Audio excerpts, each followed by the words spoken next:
একটা হাদিসে এসেছে যে ইনশাআল্লাহ যখন কেউ বলে কোনো কাজ করার আগে তার ওই কাজটা সুসম্পন্ন করার দায়িত্ব আল্লাহ পাক নিজে নিয়ে নেন। একটা হাদিস শোনাই, সুলাইমান আলাইহিস সালাম তার 100 জন স্ত্রী ছিল।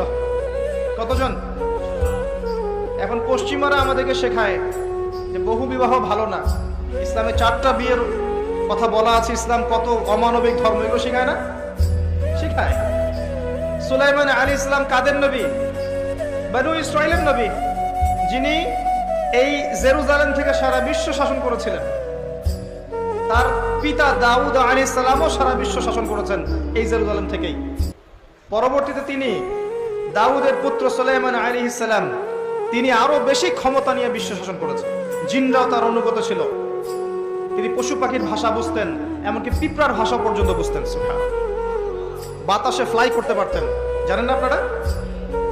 সুলাইমান আলাইহিস সালামের 100 জন স্ত্রী, তিনি বলছেন আজকে আমি আমার সব স্ত্রীর কাছে যাব এবং প্রত্যেকের গর্ভ থেকে একটা করে সন্তান আসবে এবং এই সন্তানরা আল্লাহর পথের মুজাহিদ হবে।